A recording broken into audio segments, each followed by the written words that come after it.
Here I have a 3-speed Ford transmission side loader, and it's an okay transmission, except here's the top ear broken off, and it's been welded on in the past. And here is a bottom connector, and it's also broken off. And yes, oops, light isn't very good there, but it's also been welded in the past. The other two are okay, so I've got to get rid of that. And it also caused problems with the bell housing, so the bell housing is cracked too. This transmission has the long tail shaft, which I probably still want to keep because it's going to stay in that 61 Ford. However, I got myself a 1958 transmission. The case is exactly the same casting number, and the bell housing is the same casting number, so I got myself a good bell housing and I've got myself a good case. But I am finding out that the gears are slightly different. Here's the main assembly in the 1958, and you can see how wide or how coarse these teeth are for the slider. And now here's the main shaft for the 1961, and you can see how fine the slider is. So I know I have a problem, so certainly I'm going to try to replace this whole assembly. I'm not sure how that's going to affect the main cluster gear on the inside. I think I do want to change it anyway because the teeth in the 61 are better than the 58. The only thing I haven't decided to change yet is the reverse idler gear and the input shaft. Now if I do that, I guess I've replaced all the gears. And if the case is the same, well, that's nice. All I have to do is check the end play. I checked with the clutch, and the clutch slides onto the input shaft on both of these. So it will take the same clutch splines, and the throw-out bearing, which I will throw out, fits on both of them. So the diameter of that housing is exactly the same. So that's similar. That's all I can say. I need to measure the length just to be sure that I've got something correct there. And I will also check this housing here just to be sure that it's the same as that other housing. I've got to clean that off so I can see the casting number. I struggled for quite a while trying to figure out how to get these pins out of here. These are not like the pins in the newer case where there's just a cross pin, a roll pin that you can see here for alignment. Something has to be keeping these pins in this case. And then I looked up top here, and what I had thought was just some random hole and alignment hole in the top of the side of the case that was full of mud or sludge or grease or something, and I didn't notice anything. Turns out that there is a pin that is deep down inside there. So here is this pin that fits down into this hole, and there's actually a hole drilled through this counter shaft, and there's a hole. You can just start to see the hole there that I've got it tapped out a little bit. But this soft metal pin goes down through these two pins and keeps them all in alignment, keeps them in the case. But how was I going to get it out? I finally decided, okay, I'm going to take a drill bit and drill and see what I can do with the drill bit. So here are the two drill bits that I used, 1/16 and 5/32. So I started off with the 1/16, which is extremely small, and I drilled down probably no more than 1/4 of an inch. It wasn't even 1/4 of an inch deep. And then I drilled out a little bit larger with the 5/32. Then I screwed in a drywall screw, just enough to catch the thread, and I pried it out with my side cutters. So I grabbed the screw and I kept prying on it, and eventually I got the pin out. Talk about satisfaction once it comes out. And once you learn how to do it, of course, it's really easy. The next step is probably to get out this cluster gear down there, but I actually want to leave that till last or second last if I can. So I want to get the reverse idler out of here. And the reason why I want to leave that one a little bit longer is because I already took apart the case from the 1961, and I know that 50 little roller bearings fall out and into the bottom of the case, and so I know I need to use some kind of a pilot shaft to hold the bearings in place for a while, and I just want to try that method. I know I'm going to replace the bearings, I've ordered some, but I do want to try the method with the pilot shaft just in there temporarily, just to see if I can do it. So right now I want to get out this shaft here that runs the reverse idler, and I'm trying to hold the camera, and I'm trying to run the hammer and hold some kind of a rod at the same time. If I try to put a rod onto the end of that and then out the top of the case, the angle is too hard. Even without holding the camera, the angle is very hard to try and line that up. So I am going to, I can take a socket, and I've lined up the socket onto there. Try to get my hand into the case here. I think I'm going to have to set the camera down for a second here.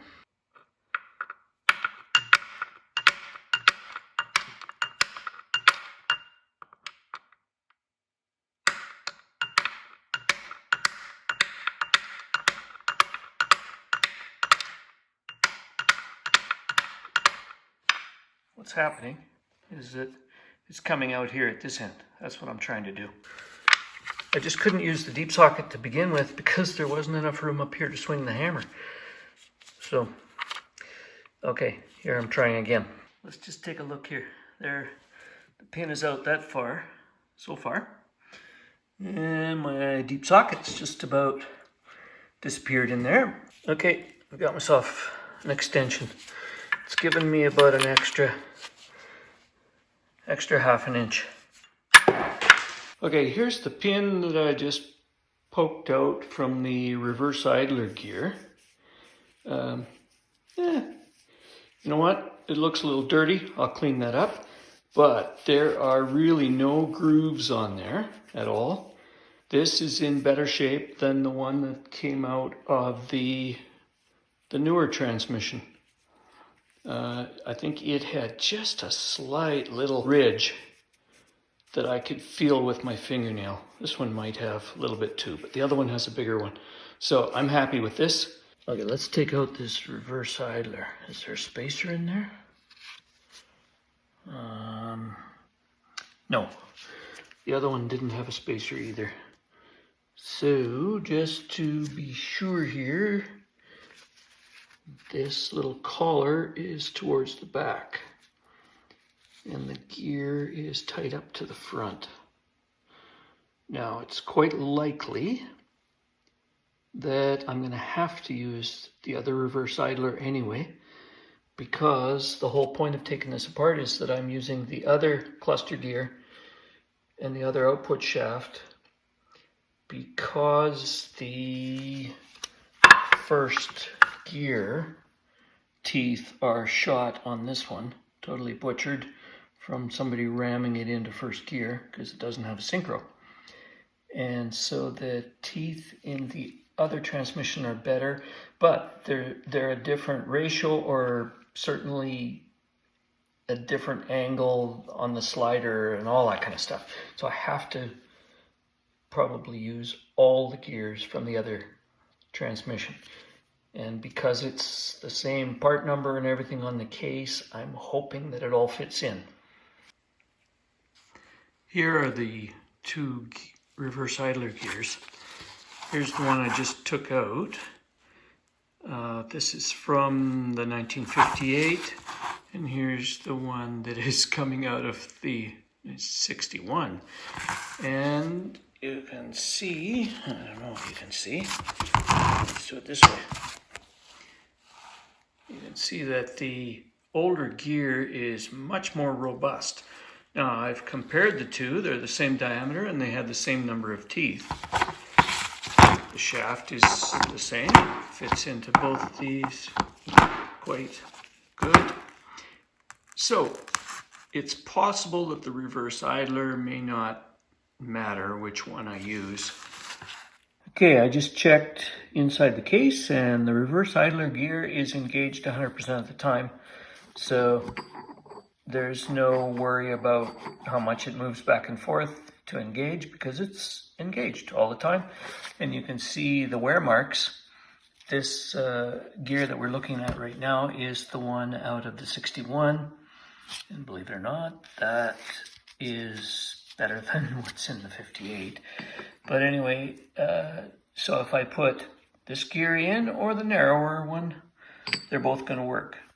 I don't know, my logic is that the bigger gear is capable of carrying more load, but how much load are you going to put on it in reverse anyway? So I could use either one, but you can certainly see that it is a little wider. Okay, here's my next dilemma.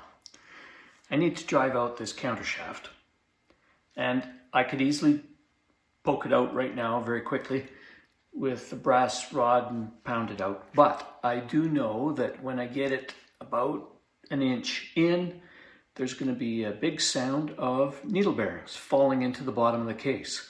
So the way you are supposed to take it out is you're supposed to have some kind of a rod that fits into that hole. Now I thought I could use the rod, the countershaft rod, out of the newer transmission, but the problem is it's too tight. So by the time I smash it in there, it's going to be tight and I won't be able to get it out without pounding something else back in after it. So I know I'm going to replace the bearings anyway, so I have to take it apart, but I'd like to try this just to see if I can keep the bearings in place even on one set of bearings when I take that rod out. And I'm also very excited to get that cluster gear out. So I'm going to use a deep socket. This deep socket just fits in there. So I've got this socket tapped in there part way, and I'm really impressed. Actually, I didn't hear any bearings fall. The thrust washer didn't fall out. That was actually pretty good. My socket is in there right now, holding all of the needle bearings in position. That means that I can pull the countershaft out until it gets to the set of bearings at this end. And of course, they are all going to fall because my socket really wasn't long enough to do the job correctly. The shaft is loose. So this is really good. Now, what's going to happen? The bearings are going to fall on this side. And I'll try and shut up so you can hear them.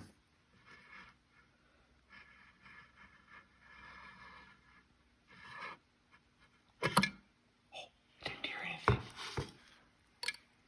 Oh, there they go. You can see inside the hole there. And you can see needle bearings in the bottom, almost. I've got the shaft. Countershaft is out. Let's just take a look at this. Oh, look how nice that is on that end. Let's spin this around.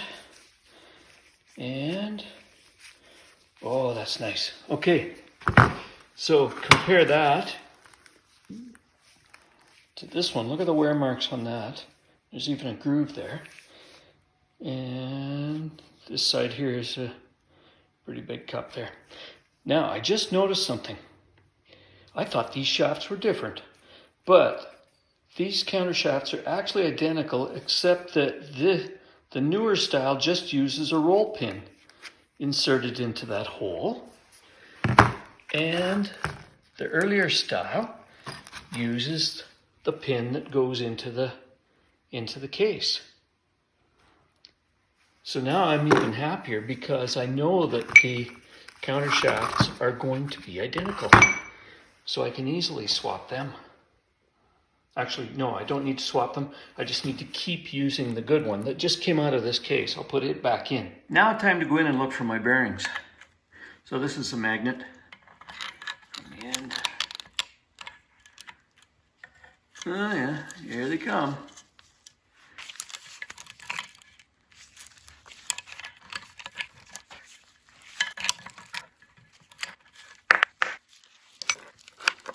We've got 25 needle bearings, so that's all of them. There are only 25 on each end.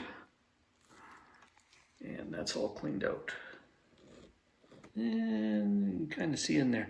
Now, inside of there is a spacer, a big long spacer, and I think a couple of small thrust washers on the inside ends of the bearings, but we'll find that out when I take out the cluster gear.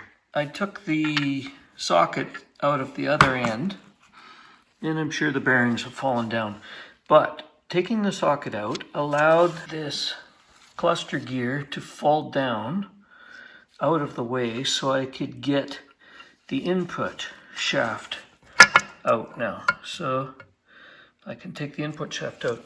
This synchronizer ring or synchronizer gear was hitting on that large gear on the input side, the input end of the transmission. So I couldn't take this out before. So you've got to move that stupid cluster gear out of the way if you ever have to take the input shaft out of the transmission. There we go. It's out. Now let's take a look in the back end. Whoa.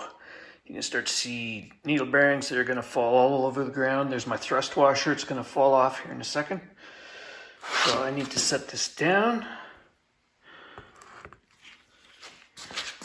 Take this thrust washer off the back. Yeah, there we go. Okay. So in each end, there are the needle bearings, but there's also, I poked it in with my finger. There's a thrust washer in there. And that thrust washer, where does it go? Does it go on the inside? Or does it go on this side of the needle bearings? I don't know. Where's my magnet?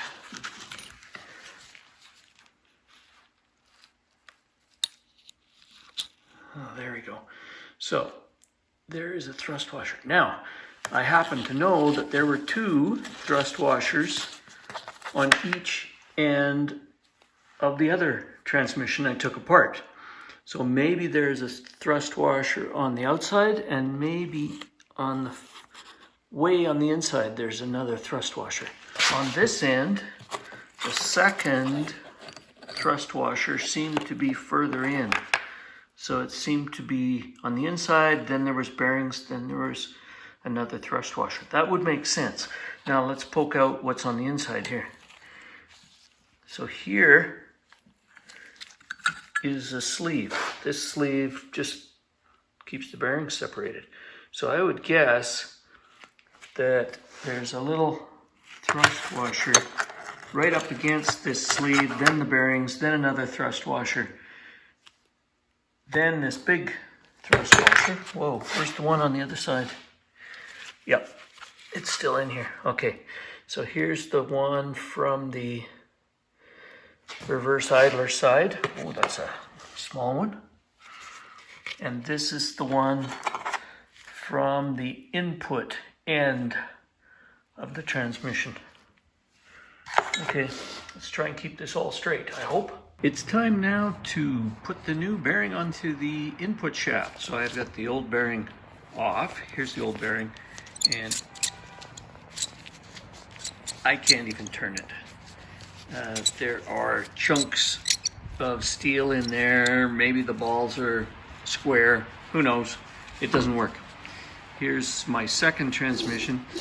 It turns. You might call that a little rough sounding, but at least it turns. I'm not going to use that one though. That's the one that's out of the case that I'm going to use. But here's the one that I have to use because of all of the gears that have to match each other. New bearing. Here's nice new bearing, nice and quiet. Of course, it does have a little bit of oil in it, whereas these are dry because I've washed them in solvent. Well, how did I get that bearing on there, you ask? Actually, I wish you wouldn't have asked that because I don't need the hate mail. But anyway, I put a plastic bag over the bearing just in case some dirt fell on there. Then the plastic bag might protect it. Oh, and I put a little just ordinary wheel bearing grease inside of the inner circle just to give it some lubrication when I put the bearing on. So the plastic bag is only there to protect it from dirt falling in. Then I took the old bearing and I put it down over top, and I looked around for some kind of a pipe that was the right diameter, and all I could find was a piece of my axle stand. So my axle stand goes onto the bearing like that, and the axle stand is big enough. And guess what? That's my press. This snap ring seems to have only one purpose in life, and that's to hold the bearing from falling into the case.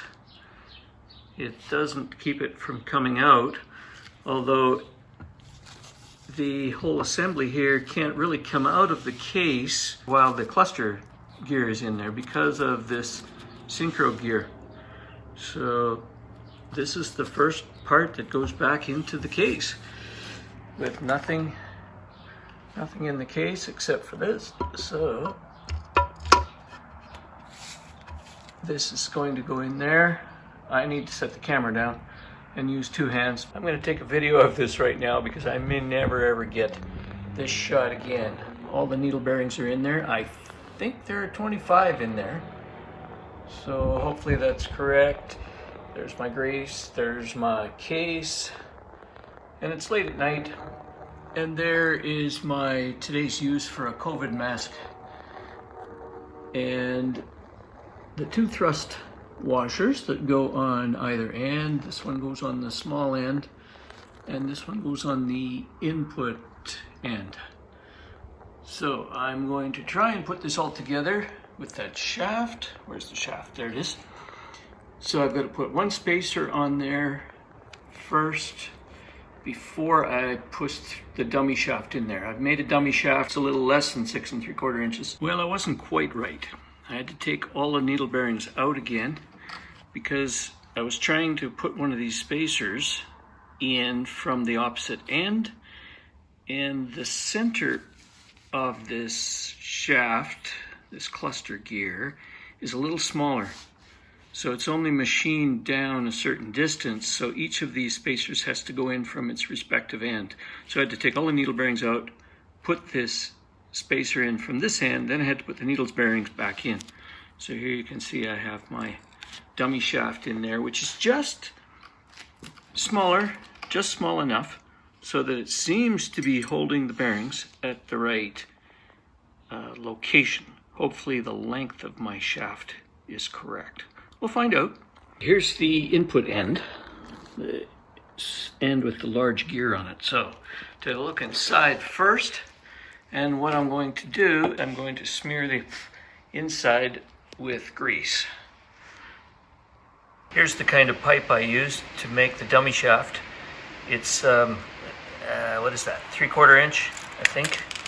Let's just, yeah, it's about 3/4 inch. And so I just use, it's like gas plumbing or compressed air pipe.